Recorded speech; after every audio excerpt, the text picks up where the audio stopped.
acabar tudo outra vez.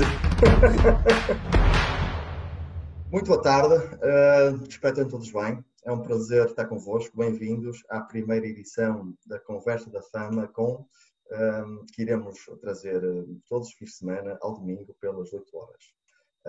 Portanto, esta nova realidade obriga-nos a ter novas estratégias, novas metodologias, a ser algo criativos e, para isso, iniciamos este ciclo de conversas, tertúlias, as conversas animadas, com o primeiro ilustre, que é o nosso convidado, o professor Jorge Silvério.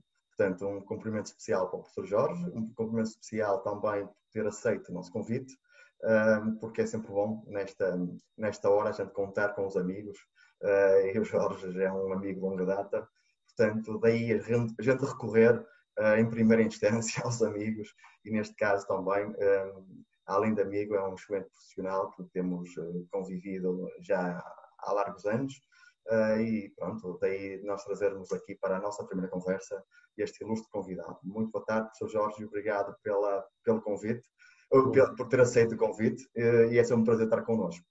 É, o prazer é meu, e dar os parabéns, obviamente, não é? Nesta altura complicada, anda tudo aí a tentar encontrar formas diferentes e esta parece-me ser uma excelente forma de estarmos em contacto, não é? De trocarmos ideias e de falarmos um bocadinho sobre tudo isto que está a acontecer, que é uma situação muito nova para todos. Não é?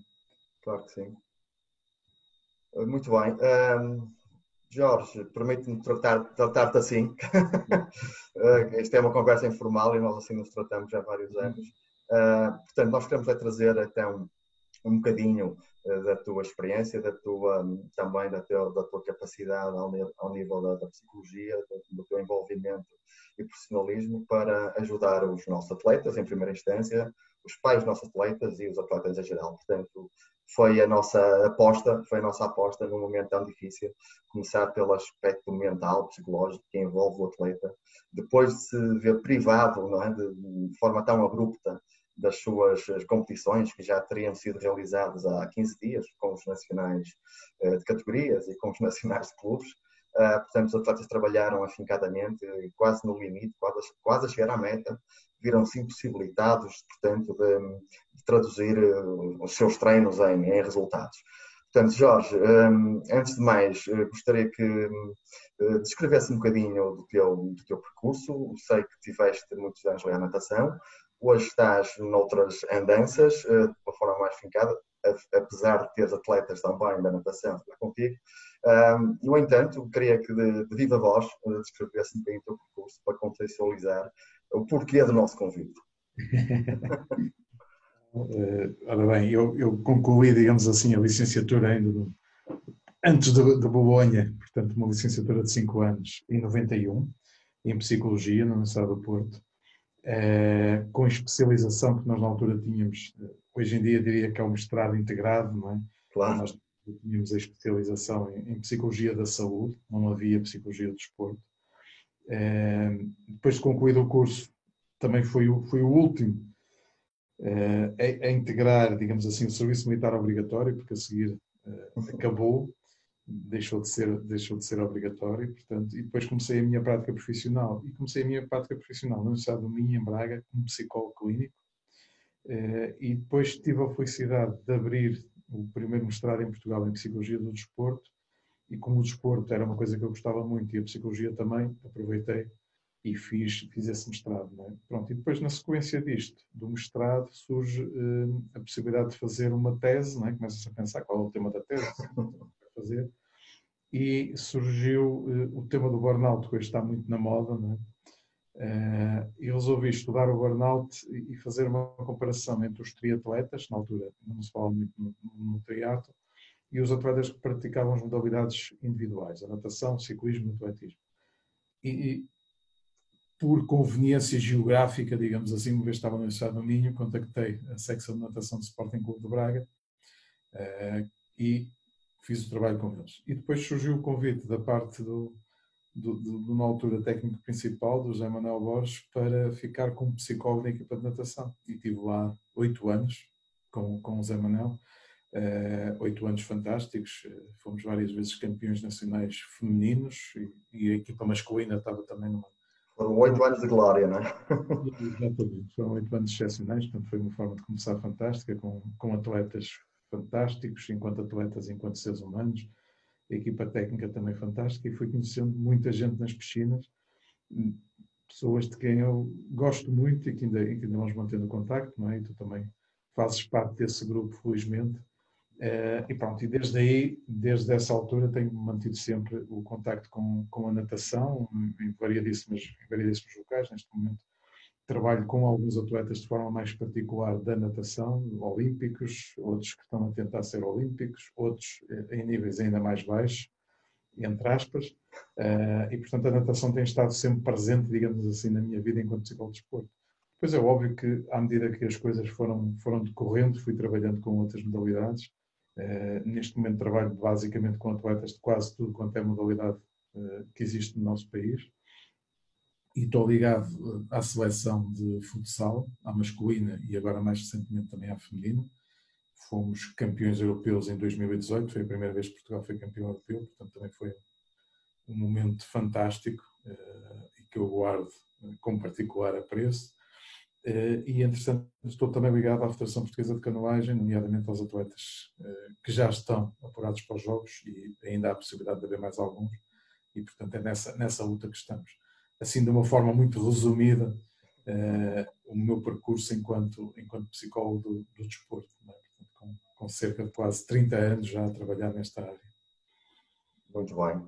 Jorge, depois deste brilhante percurso, neste real momento em que estamos com esta pandemia, estamos também a iniciar um período letivo, onde os miúdos também, não é, têm mais um acréscimo de stress, de confusão, inclusive familiar. Há uma turbulência muito grande em termos de famílias, onde vemos miúdos, sei lá, inclusive com 10 anos, que estão em frente ao computador a ter aulas assíncronas durante quase 6, 8 horas diárias, portanto, isso é uma agressividade também ao nível psicológico. Pronto, mas temos paralelamente a isto os nossos atletas. Tu nesta fase tens tido, presumo eu, mais trabalho com os atletas, não é? Pode parecer um bocado estranho, mas de facto é isso que tem acontecido. É óbvio que não há competições, portanto não vou a treinos, não tenho os fins de semana ocupados com provas, mas acabo por estar fechado em casa, obviamente, mas com muito trabalho. Felizmente as novas tecnologias dão-nos aqui uma ajuda, se forem bem utilizadas, não é? Fundamental nesta altura. Eu já fazia algumas videoconsultas ou videochamadas com alguns atletas que estou a acompanhar que estão no estrangeiro, mesmo com alguns estrangeiros que estão no estrangeiro, portanto não foi, digamos assim, muito difícil esta adaptação, mas de facto tem havido muito maior solicitação. Nós estamos numa fase de grande incerteza a todos os níveis, e esta incerteza gera, obviamente, ansiedade. E é como tu dizes, quer dizer, incerteza, porque acabaram as competições e não sabemos quando é que vão ser retomadas. Felizmente, para aqueles que já estavam apurados e para os que estavam a tentar em relação aos Jogos Olímpicos, já está definida uma data e, portanto, a incerteza já baixou, foi excelente, mas continua a haver uma série de incertezas sobre como é que vão ser as provas, para quem ainda não se apurou, se vai manter o mesmo método de apuramento, se vai haver aqui mudanças, portanto, há aqui um conjunto enorme de incertezas. E depois, a grande maioria dos atletas também são estudantes, não é? E aqui também há incerteza, porque é muito fácil nós dizermos assim, mas agora vamos passar a ter aulas pela televisão e vamos passar a ter aulas por videochamada, mas é muito diferente, não é? Eu tenho atletas que têm dito, até gostam mais de ter aulas por videochamada porque conseguem adaptar-se melhor e estar mais concentrados. Uhum. Há outros que acontece precisamente o contrário, não é? Sobretudo por causa da questão do telemóvel, não é? Porque se tiver com o telemóvel, a coisa pode se complicar, não é? Portanto, são muitas situações novas, nunca tínhamos vivido esta situação, portanto, é natural sentirmos alguma ansiedade, sentirmos toda esta incerteza, estas dúvidas, haver dias em que estamos um bocadinho mais desanimados porque não vemos a luz no horizonte, não é? Isto parece que nunca mais acaba, e portanto é normal haver mais estas variações de estados de humor até, quer para os jovens atletas, quer para as famílias, porque de repente as famílias também foram obrigadas a estar num espaço fechado, o que não é fácil porque isso não existia. Isso, por um lado, é excelente porque permite que as famílias estejam mais em contacto e se calhar se conheçam melhor e haja, digamos assim, maior familiaridade entre elas, portanto esse será o lado positivo, mas por outro lado ter 3 pessoas, ou 4 ou 5 a viverem no mesmo espaço durante 24 horas não é fácil, não é? E, portanto, também exige uma adaptação, que cada um tenha o seu espaço, que se uma pessoa fica um bocadinho mais chateada, que possa ir desanuviar um bocadinho, não podendo ir para fora, mas tenha um espaço. Portanto, tudo isto são coisas novas que nós estamos a reaprender ou a aprender a viver. Portanto, é como tu dizes, é uma situação muito, muito incerta e muito complicada neste momento, o que obviamente gera ou pode gerar grandes problemas ao nível mental e psicológico. Não é? Aliás, é curioso que agora que se começa a falar na retoma, não é? Como é que a gente vai fazer isto, há muita gente já a falar da questão mental, não é? Como é que isto vai ser resolvido, porque vai haver pessoas que vão ter medo ou algum receio de voltar à vida normal. Portanto, foi difícil enfiar as pessoas em casa e agora para alguns vai ser difícil tirá-las. Não é? E, portanto, há aqui um conjunto enorme de impactos a nível mental que é preciso, de facto, saber gerir e ajudar as pessoas o melhor possível. Será uma nova aprendizagem, não é? Que foi uma aprendizagem forçada, o ter que estar confinados ao nosso espaço, onde a nossa casa é o nosso limite do mundo, não é? E agora na retoma será uma nova aprendizagem à vida dita normal que todos ansiamos, não é? Muito bem. Jorge, os atletas, não é, têm competências adquiridas, únicas, face à envolvência, não é, e ao espírito e ao desporto em geral. Achas que eles estarão mais habilitados para viver o atual momento e para ser uma retoma mais favorável, visto que eles já têm outras competências adquiridas? Claramente que sim, Pedro. Eu tenho já dito isso enfim, em várias intervenções que tenho feito de forma pública. Acho que os atletas têm aqui alguns fatores que lhes dão uma vantagem, felizmente, para conseguirem lidar melhor com isto. A primeira é a questão do exercício. Okay? Portanto, a grande maioria dos atletas manteve, embora não se sabendo, isto não é sem certeza, mantiveram a prática de exercício. Claro que é diferente para um nadador estar numa piscina ou estar em casa, não é? Fazer outro tipo de treino, mas apesar de tudo vão mantendo algum treino e obviamente isso é importante para a forma física, mas é importante também ao nível mental. O exercício é excelente para nós lidarmos com o stress, para reduzirmos a ansiedade, para reduzirmos mesmo algumas variações de humor mais depressivas. Portanto, os atletas, ao fazerem exercício, têm, digamos assim, essa grande vantagem do exercício nos proporcionar não só a manutenção de alguma forma física, embora diferente, como já vimos, Claro. mas também do ponto de vista mental. Esse é um dos primeiros benefícios. E depois há outro que, do meu ponto de vista, também é extremamente importante, que é os atletas estão habituados a enfrentar situações difíceis, seja qual for o nível desportivo deles, seja qual for a idade. De certeza que a maior parte dos atletas já passou por alturas em que foi complicado, em que não conseguiram atingir os objetivos e ficaram frustrados, em que tiveram uma desilusão porque queriam tempo X e não conseguiram, ou queriam ir à competição Y e não conseguiram. Portanto, já tiveram que lidar com situações difíceis, ou seja, já tiveram que ser tenazes. É um conceito que eu ando a trabalhar e a desenvolver, que é a tenacidade, ou seja, a capacidade de enfrentarmos situações difíceis. Não é? E esta é uma situação difícil. É na nossa vida, para um atleta é ao nível global, e portanto o facto de eles já terem vivido isso já lhes permite, no fundo, transferir aquela vivência que tiveram no desporto também para a vida e portanto estão melhor preparados para enfrentar esta situação. E depois ainda outra coisa que é a questão das rotinas e da gestão da alimentação. Não é? Porque um dos grandes riscos que se corre, e várias pessoas têm falado nisso, é a questão de estar mais perto da comida, como estamos o dia todo em casa, não é? Portanto, desleixarmos um bocadinho com a questão da comida, que depois reflete no peso. Não é? Os atletas, que normalmente já têm uma alimentação saudável, já têm esses cuidados, também têm aqui essa vantagem. Não é? E, portanto, também aí tem um acréscimo, digamos assim, de estratégias para conseguirem lidar com todas estas adversidades que nós estamos a viver. Portanto, eu diria claramente os atletas estão melhor preparados para lidarem com isto. Muito bem. Portanto, estamos a viver uma fase de teletrabalho, não é? Tens feito também, e é possível fazer, telepsicologia, não é? É telepsicologia. Não, começa a haver, havia muito poucos estudos até agora sobre isso, sobre eficácia, e agora começa-se a ver, enfim, vou acompanhando alguma coisa, aquilo que se chama os artigos mais científicos, não é?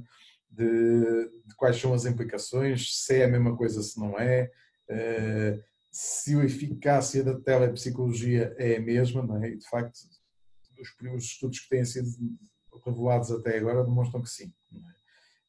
É óbvio que o ideal será estarmos fisicamente presentes, não é? E eu tento fazer isso sempre possível, mas como falámos há bocado, há algumas situações que não permitem isso, não é?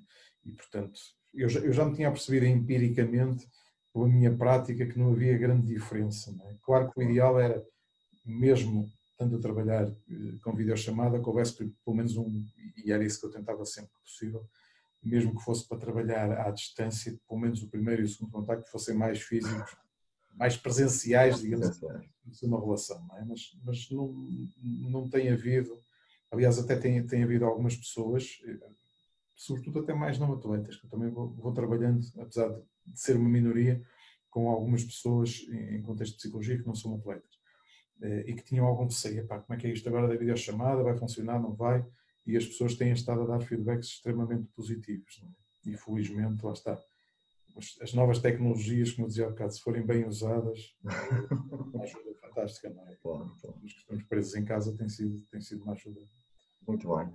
Jorge, o atleta gosta, por isso é que é atleta, não é? Não é um cidadão, nem um utente de uma piscina comum ou de outro desporto qualquer, não é? O atleta gosta da competição, do contacto, da definição de objetivos, da superação, não é? De sair da sua zona de conforto, não é? E eles são postos à prova constantemente e adaptam-se constantemente a novas situações, etc. Portanto, eles neste contexto, temos, a gente espera que passe rápido, mas já temos sensivelmente 4, 5 semanas e esperemos que volte rápido. Neste contexto, falta-lhe este âmbito da competição, não é? Ele alimenta-se com a competição. Portanto, e a competição, no caso da natação em particular, a acontecer será novembro, dezembro, coisa do género. Portanto, há aqui um hiato de 4, 5 meses sem competição. Portanto, é algo anormal, é algo que nunca se verificou nas suas carreiras esportivas.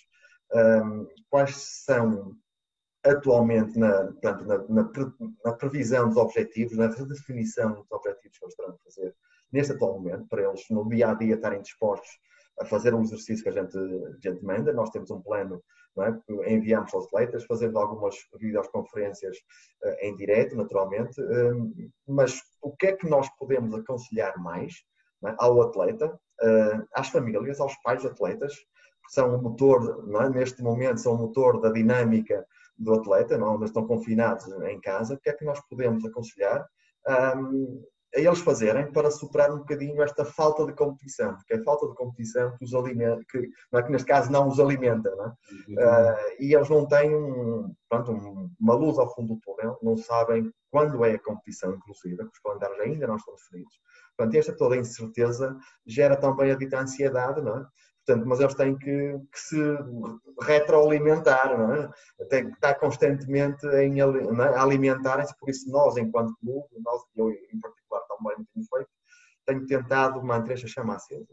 Mas não tem sido fácil, não é? E menos fácil é quando estamos em contacto próximo, não é? A não ser, não é, por telechamada.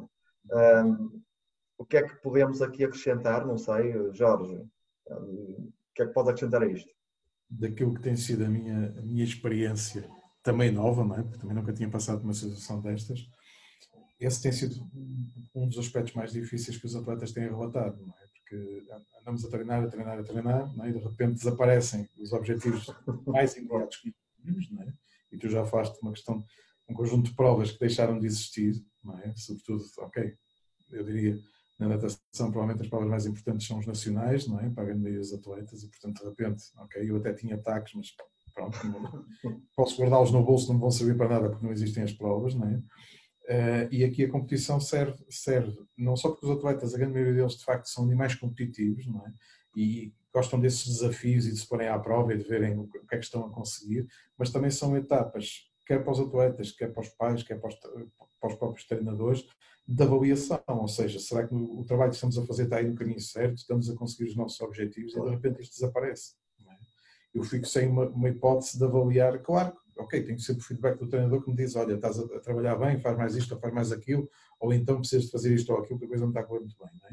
Pronto, existe esse feedback, mas aquele dado objetivo, não é, da competição, com aquelas características todas diferentes, não é? Porque é completamente diferente estar a treinar ou estar a competir.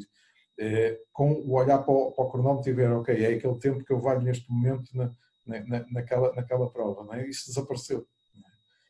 E portanto eu fico de repente sem a tal luz que estavas a dizer ao fundo do túnel, mas há aqui uma coisa que eu acho que é importante e que não desapareceu, que é, vai haver competições. Não é? Se calhar não vai ser no próximo mês, não vai ser daqui a 2 meses, não vai ser daqui a 3 meses, mas elas vão existir. Não é? E portanto, se eu neste momento conseguir trabalhar o melhor que conseguir, cumprindo os planos de treino, tendo atenção à alimentação, tendo todos esses cuidados, eu vou ficar mais próximo, quando tudo isto voltar, de rapidamente voltar à minha forma. Não é? E é um bocadinho esta luz, não é um objetivo de curto, se calhar nem de médio prazo, é um bocado um objetivo de longo prazo e nós temos mais dificuldade em lidar com isso, não é? Porque ainda falta algum tempo e nem sabemos quando é que vai ser a retoma das competições. Não é? Mas tem que ser esta estratégia, este objetivo, e a formulação de objetivos, do meu ponto de vista, é a estratégia mais poderosa que nós temos em termos de motivação. Tem que ser esta luz que nos, por muito tenue que ela ainda seja neste momento, e eu acho que já está a ficar um bocadinho menos tenue, mas é essa luz que tem que nos guiar, ou seja, ok, isto vai voltar à normalidade que nós estávamos habituados. Eu acho que a nova normalidade vai ser diferente, enfim, mas também já passámos por muitas coisas e a humanidade foi capaz de se adaptar. Não vai ser igual ao que tínhamos, mas em termos de provas elas vão continuar a existir, felizmente, em todos os desportos, e as coisas vão retomar o seu fio habitual. Não sabemos ainda quando, mas sabemos que isso vai acontecer. E, portanto, é, no fundo, ter essa noção. É um pouco como quando a gente tem um grande objetivo, vamos pôr isto assim, vamos imaginar um atleta que quer ir aos Jogos Olímpicos, não é? E os ciclos olímpicos são de 4 anos, e anda 4 anos a investir para aquele objetivo, e depois, por uma razão ou por outra, até pode ser por uma lesão, que é uma coisa que às vezes não se controla, não se consegue aquele objetivo. Não é? Depois temos que reformular tudo. Não é? No fundo, são 4 anos que a gente olha e vê, pá, se calhar o nosso objetivo final ficou aqui para trás. Mas, entretanto, analisando o processo, houve muitas coisas que foram ganhas, só não conseguimos aquele objetivo final. Não é? Pronto, e aqui é um pouco a mesma coisa, felizmente não é daqui a 4 anos, não é um horizonte muito mais curto, mas é manter essa luz, esse objetivo. Não é? Se há coisa que não há dúvida, é que as competições em todas as modalidades vão voltar. Sim, sim, com certeza. Portanto, o atleta neste período, não é, de confinamento, o atleta, penso eu, que regressará mais capaz, não é? Aquele atleta que não fizer só o exercício físico que é proposto naturalmente, não é a única solução para regressar mais forte, mas é o atleta que penso eu que aproveite esta oportunidade, não é? Aproveite esta oportunidade e na dificuldade, por vezes, não é? Surgem estas oportunidades que no dia a dia não são possíveis. Portanto, o atleta que aproveita esta oportunidade do momento para refletir sobre o que fez até então, não é? O que era o seu dia a dia enquanto atleta, não é? Reformular, por vezes, a sua forma de estar perante a natação, perante a modalidade em causa. Ver onde é que tinha algumas possibilidades de ainda melhorar. Portanto, isso, e regressar, penso eu, não é? Regressar mais capaz, mais com um acréscimo adicional, um incremento, um upgrade de motivação, de responsabilidade, de compromisso. Não é? Portanto, acho que o atleta que conseguir, paralelamente ao trabalho que faz, ao exercício físico que faz em casa, conseguir ter esta reflexão, não é? Virá no futuro certamente mais capaz de fazer o que bem gosta, que é neste caso competir, nadar o dia a dia. Penso eu que será assim. Estás de acordo? Sem dúvida. Eu acho que vai acontecer uma coisa que é, nas primeiras provas ou nos primeiros treinos, vai haver uma fome tão grande, porque já ao tempo não é que toda a gente vai querer, não é? Nem é preciso grande motivação para isso. Não é? Okay. Aqui o grande problema é depois a continuidade. Não é?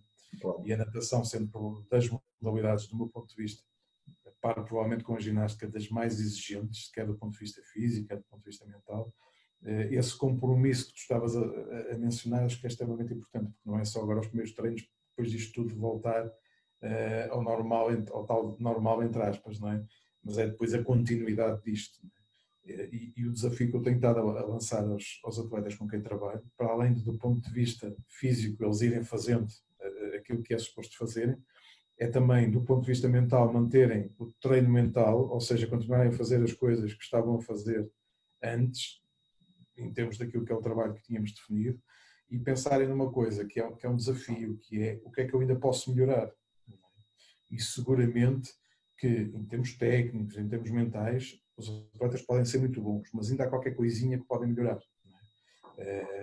O Ricardinho do futsal costuma dizer sempre isso, não é? Se houver ali uma migalhinha que eu acho que possa melhorar, eu vou lá buscá-la. E é isto que faz com que os atletas sejam cada vez melhores, esta ambição. Até pode ser uma coisinha de nada, não é? Mas se eu achar que aquilo pode ser importante, ou se alguém me disser que aquilo pode ser importante e me provar, então eu vou lá buscá-la para ser ainda melhor, não é? E, portanto, este período também nos pode permitir, obviamente, descansar mais, para os nadadores conseguirem dormir um bocadinho mais, enfim, não tem que ser só trabalho, não é? Recuperarem aqui algumas coisas, mas também terem este tempo para refletirem um pouco, ok, o que é que eu ainda posso melhorar, não é? Por exemplo, é técnica, é a viragem, é o sair do bloco, é aqui o que é que eu estava a tentar trabalhar, não é? E posso trabalhar isso. Não posso fisicamente, porque não posso ir à piscina e não posso, mas posso, por exemplo, visualizar, não é? O que é que o meu treinador me estava a dizer em termos técnicos, não é? Para pôr a mão mais assim ou mais assado, não é? Pronto, então eu vou imaginar isso, não é? Porquê? Porque, por exemplo, é das estratégias que nós usamos mais na psicologia do desporto, não é? Nós somos capazes de imaginar a fazermos as coisas, não é? E para a natação isto é muito fácil, não é? Ok, eu tenho uma prova de 100 metros, seja qual for o estilo, mariposa, bruços, não interessa. Eu posso imaginar-me a nadar a prova, não é? E exatamente a prova perfeita, ou seja, a técnica direitinha, a fazer tudo direitinho para conseguir o melhor de mim, não é? E se eu for fazendo isto, se eu primeiro definir, ok, o que é que eu ainda posso melhorar em relação ao que estava a fazer, não é? E depois conseguir pôr isso em prática, quando as coisas recomeçarem, esses atletas seguramente vão ter vantagem sobre os outros, não é? E este é o momento, pronto, é o que estavas a dizer, não é? Aconteceu, nós não controlamos esta adversidade, mas podemos controlar a maneira como vamos sair dela, não é? Deste ponto de vista, o que é que eu posso fazer para ser melhor psicólogo, o que é que tu podes fazer para ser melhor treinador, o que é que o atleta pode fazer para ser melhor atleta, mesmo que seja um pequeno pormenor, ok, vamos a isso, não é? Porque é isso que caracteriza os atletas, é esta vontade de serem cada vez melhores, é esta ambição, este enfrentar os desafios e das adversidades, não é? Portanto, eu acho que os que conseguirem fazer isto vão estar muito mais preparados, não é? E acho que seguramente as primeiras competições que houver vão dar para perceber exatamente o que é que aconteceu com cada um dos nossos atletas, não é? Muito bem. Jorge, portanto, é o crescer, digamos, na dificuldade, não é? Portanto, as dificuldades fazem-nos primeiros crescer, não é? Portanto, isto é o crescer na dificuldade, não é? Tens contactado, naturalmente, pronto, profissional com vários atletas.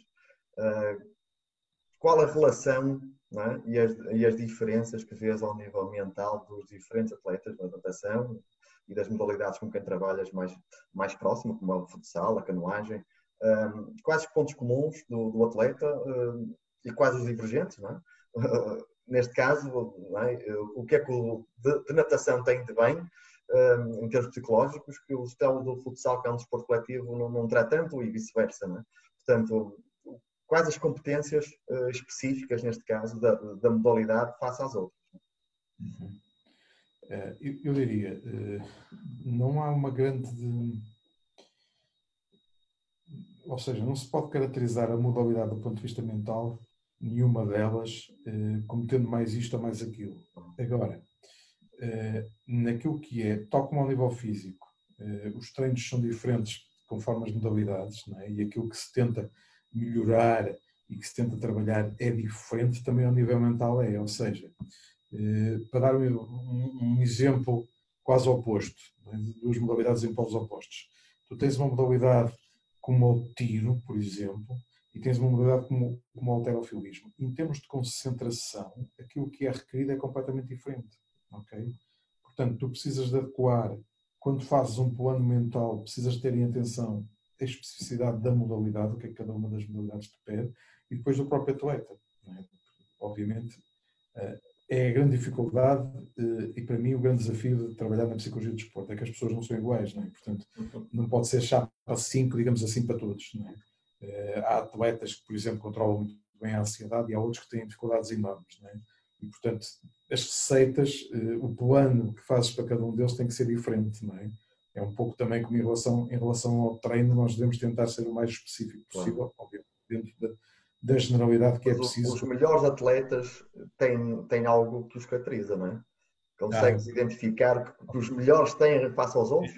era aí que eu ia chegar, exatamente. O que é que, porque é assim, ok, um atleta tem determinadas características, não é? Mas o que é que leva a que esse atleta consiga ser consistente durante muito tempo? E isso acho que é o sonho de um treinador, não é? É nós dizemos assim, ok, este atleta vai nadar esta prova, mas eu sei mais ou menos o que é que ele vai fazer.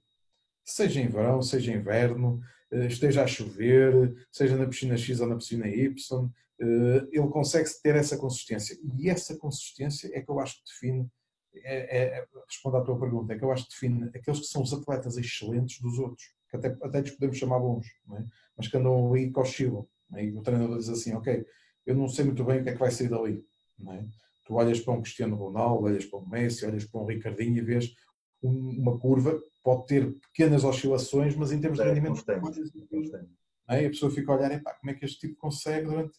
Porque chegaram lá, conseguir uma vez ser campeão nacional, conseguir uma vez um troféu, conseguir uma vez qualquer coisa, ok, até se consegue, não é? Mas a questão não é essa, é depois como é que se consegue essa consistência. Sim, desculpem interromper, até vemos que em atletas em todas as modalidades, não é? Em camadas jovens, pelo talento inato, não é? que têm, conseguem resultados de nível no escalão, na categoria, mas depois não conseguem ter essa constância de resultados porque se calhar falta de outras competências, nada muito bem neste caso, é muito bom tecnicamente, mas se calhar é o nível mental, da tal consistência mental que não é, do dia a dia que não tem, e depois ganhou se calhar de uma forma fácil, face ao talento que tinha, não é? Mas depois é preciso, se calhar, inverter um bocadinho a tendência do talento para com o trabalho, é? Equilibrando-se até que o trabalho, por vezes, supera o talento. E se calhar é uma dificuldade também dos atletas quando ganham as provas, não é? em tenra idade, não é? Poucos são os atletas, pela experiência que tenho, poucos são os atletas ao nível do nosso clube que conseguiram ser, por exemplo, recordistas. Temos um atleta que o fez, ser recordista nacional em juvenil, em júnior, em sénior absoluto. Não é? Portanto, temos um atleta que conseguiu isto, mas tivemos muitos outros, como todos os outros clubes, campeões de infantis e de juvenis, e que depois não conseguiram traduzir isso numa carreira a longo prazo. Não é? Portanto, acho que é isto um bocadinho que estás a querer dizer. Era isso. E isso acontece não só na natação, mas acontece nas outras modalidades. Não é? Às vezes o talento é inimigo do próprio atleta. Não é? Porque ele tem tanto talento, sobretudo aqueles que são mesmo muito talentosos, não é? Têm tanto talento que parece fácil. Não é? E de facto tu vês o atleta desse a nadar e pá, isto é fantástico. Não é? Ele quase que nem precisa de fazer grande esforço. Não é? O problema é se esse atleta, se esse hábito de ser fácil, não é? E depois isso transpõe-se para as provas e eles conseguem ganhar com essa facilidade e depois habituam-se a isso, não é? E depois chega uma altura em que já não chega só o talento, é preciso também começar a ter trabalho e juntar as duas coisas, e se foi demasiado fácil e se o ambiente à volta não é o mais propício, a coisa pode-se complicar. Não é? E é por isso que temos muitos, é o que tu dizes, vocês têm um e os outros clubes terão dois atletas desses, conseguem ser campeões quando eram juvenis, mas depois também conseguem ser campeões no escalão a seguir, no sénior, etc. Não é? Há muito poucos atletas com essa consistência quando tu olhas para os atletas portugueses, não é? Muito por causa disso. Não é? E é o que dizem do Ronaldo, é o que dizem do Ricardinho. É óbvio que o talento é importante, mas ele depois tem que ser trabalhado. Não é? E todos nós conhecemos N exemplos de atletas que até eram mais talentosos. Por exemplo, o Ronaldo fala muito, não é? E fala-se muito de um caso que ele dizia que era muito mais talentoso que ele, mas que desapareceu e nunca mais ninguém ouviu falar dele. Passou em variadíssimos clubes, não é? Que é o Fábio Paim, a gente dizia que era muito melhor que o Ronaldo, mas que desapareceu completamente. Não é? Enquanto o Ronaldo, se calhar, não era tão talentoso, mas conseguiu trabalhar, não é? Pronto, e lá está. E aqui não interessa só. Nós, quando olhamos para o rendimento desportivo, temos que ter em atenção basicamente 4 componentes. Não é? A questão física, obviamente, temos que treinar. A questão técnica, temos que ir melhorando a nossa técnica, e a natação é uma modalidade onde isso ainda é mais importante. A questão tática, às vezes, é importante, não é? E o papel dos treinadores antes das provas, como é que é a gestão da prova, não é? e discutirem isso com os treinadores, com os atletas, não é? E depois a questão psicológica. Portanto, são estes 4 componentes que depois fazem o rendimento desportivo, não é? E quando algum deles está em falta, digamos assim, ou não é tão poderoso como deveria ser, ou não é tão trabalhado, depois isso vai se refletir no rendimento. Claro que se tivermos um atleta muito talentoso, a questão do trabalho só se vai refletir mais à frente. Claro. No início eles vão ganhando provas e o talento vai chegando, digamos assim, mas depois chega sempre uma altura em que não chega. Não é? E é nessa altura que é importante trabalhar isto.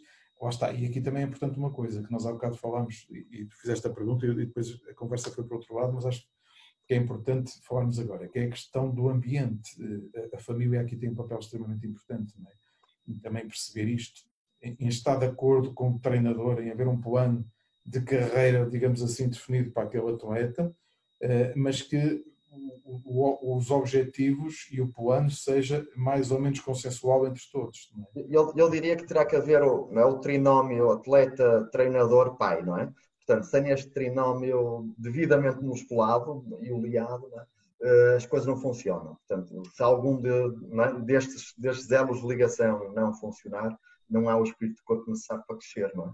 Portanto, penso que é um bocadinho esta a ideia que temos que, não é, que recalcar e que fazer um apelo muito forte às famílias. Portanto, desculpa agora lançar outro repto. Jorge, em termos de família, é importante nesta fase, como em todas as outras, como temos agora vindo a falar, não é? Mas nesta fase também a família é importante. É importante para o aconselhamento, para o, sei lá, tem que ser, se calhar, o elo mais positivo de todo o ambiente familiar para quebrar estas perturbações que existem. O que é que aconselhas em termos de corpo, de família, a fazer neste momento, não é? E de futuro, como já tocaste no assunto, que é importantíssimo este trinómio estar devidamente oleado. Okay. Os pais são extremamente importantes na carreira desportiva dos filhos. Não é? Às vezes pela negativa, infelizmente. Não é? Mas não é só a questão de estarem sempre presentes, de transportarem os filhos e muitas vezes os amigos para as competições, para os treinos, o chamado patrocínio, não é? Mas é extremamente importante a postura que os próprios pais têm em relação à carreira desportiva dos filhos. Não é? E eu diria, aqui deve haver como estávamos a falar há bocado, não é? um consenso, não quer dizer que se esteja sempre de acordo, nem que se tenha de concordar com tudo, não é? Mas pelo menos em relação àquilo que é a carreira e os objetivos do jovem nadador ou nadadora, deve haver aqui uma similitude e um consenso entre a equipa técnica e os pais, não é? Para sabermos para quem estamos a trabalhar e para não haver aqui divergências. Não é? E depois os pais têm que interiorizar, o papel deles é apoiar, mesmo que eventualmente até possa ser um pai que tenha muitos conhecimentos de desporto, que até tenha sido ex-praticante da modalidade, a função dele perante o seu filho ou a sua filha é ser pai, porque ele tem um treinador, não é ser um treinador. E o que acontece muitas vezes, e vemos isso não tanto na natação, embora também se veja, mais noutras modalidades, em que os pais também querem ter outras funções, querem ser treinadores e vão dando sugestões e conselhos táticos, etc. E depois a coisa não corre muito bem. E naturalmente o miúdo ouve muito o pai, não é? Claro, claro. Eu às vezes tenho jovens atletas, querem modalidades individuais, querem coletivas, que me dizem assim: eu prefiro que o meu pai ou a minha mãe não vão ver a minha prova. Isto é um bocado estranho, não é? Porque o pai deveria estar lá para apoiar, mas é porque o pai acaba por... É um elo perturbador, não é? É que acaba por ser um momento perturbador. Dizia-me no outro dia um jovem atleta do ténis, não é? Eu quando vejo o meu pai entrar no campo, não é? Eu fico a olhar para ele e vejo como é que ele vai reagir, não é? E depois estou a jogar e estou a olhar para ele. Claro que a concentração... Exatamente.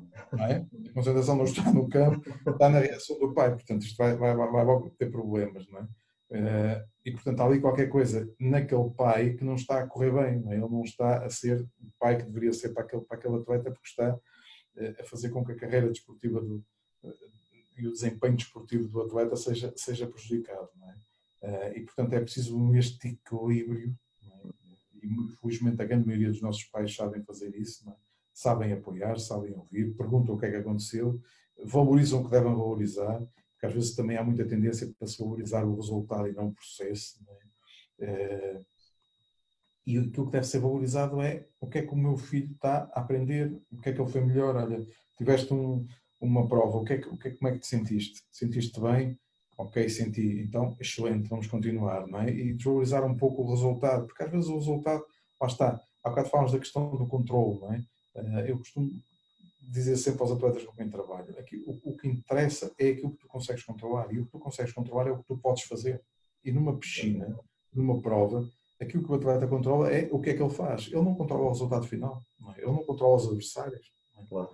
Podem estar em melhor ou pior forma, podem achar que aquela prova não é muito importante para eles e, portanto, se calhar vão um bocadinho mais lentos.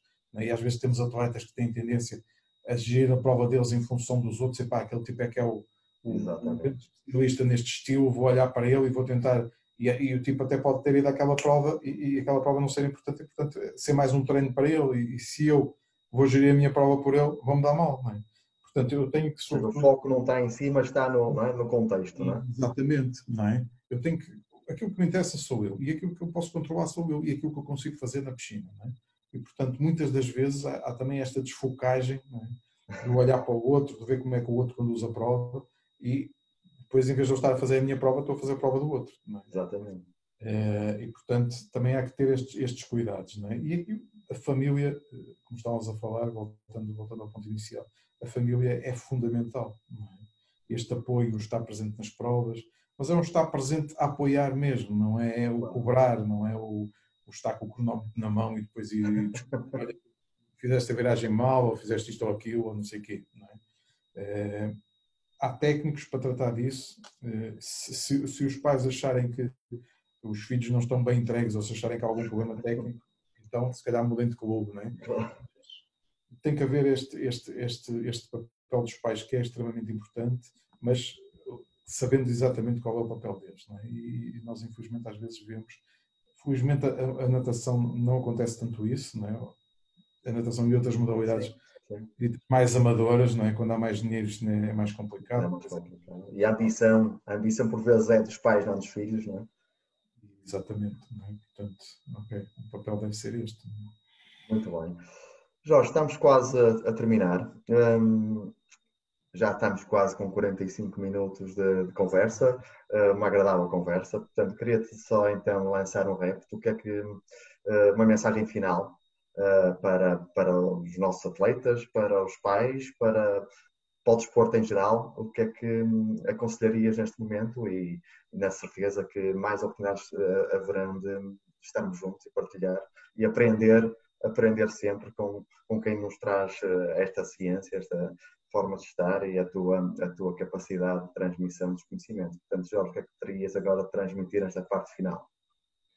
Olha, estava-me a lembrar de uma coisa que li no outro dia que me parece extremamente importante, que é, nós estamos a viver uma situação de crise, não é? E numa situação de crise, ela pode sempre ser encarada de duas maneiras, não é? Como um obstáculo ou como um desafio. Exatamente. Portanto, aquilo que eu propunha era que encarássemos esta situação como um desafio, levando-nos a olhar para aquilo que nós fazemos e a refletir sobre aquilo que nós fazemos enquanto atletas, enquanto pais, enquanto treinadores, enquanto psicólogos, ver o que é que nós ainda podemos melhorar, porque às vezes no dia-a-dia andamos tão ocupados, com a agenda tão cheia, que não temos este espaço para esta reflexão. E para tentarmos ser ainda melhores daqui para a frente. Não é? Ou seja, o que é que nós podemos tirar desta reflexão, que áreas é que nós ainda podemos melhorar, e se calhar até mesmo na relação com os outros. Eu acho, enfim, sou um otimista e acho que podemos olhar para isto. É óbvio que é uma circunstância má, infelizmente estão a morrer pessoas, há pessoas que vão sair desta situação muito fracas, muito vulneráveis, até em termos económicos, mas a grande maioria da população pode fazer isto um ponto de viragem. Não é? Nós andávamos muito obcecados com coisas que se calhar não devíamos dar tanta importância. Andávamos sempre sem tempo para nada, sem tempo para os outros. Aproveitemos este tempo para os outros, aproveitamos este tempo para refletir naquilo que podemos melhorar. E acho que essa é a melhor mensagem, não é? Transformar esta crise numa oportunidade de desafio para sairmos dela melhor. Acho que esta é a mensagem que eu gostava de deixar em termos de conclusão final. Dizer que foi um prazer, obviamente, e portanto sempre que eu puder ajudar podem contar comigo, e desejar que toda a gente saia o melhor possível desta situação e que fiquem todos bem. Muito bem. Jorge, obrigado. Obrigado por teres aceito, obrigado por teres partilhado então aqui estas quase 45 minutos de conversa, de uma tertúlia amena, de uma tertúlia informal. É sempre um prazer. Portanto, agradeço a tua presença, agradeço os teus ensinamentos, e assim me despeço, dando um grande abraço, um forte abraço para ti e para a família. Portanto, assim ficamos, assim terminamos o nosso programa, a nossa primeira edição de Conversas da Fama com, eu, neste caso, o professor Jorge Silvério. Portanto, foi sempre um prazer e será um prazer futuro trabalhar sempre contigo. Um abraço especial a todos os atletas do Famalicão, um abraço especial a todos os pais dos atletas do Famalicão, e um abraço especial a todos os desportistas e nadadores em particular. Assim terminamos, é um prazer. Voltamos 2 a 8 dias, às 18 horas, nas Conversas da Fama com. Fiquem bem e obrigado.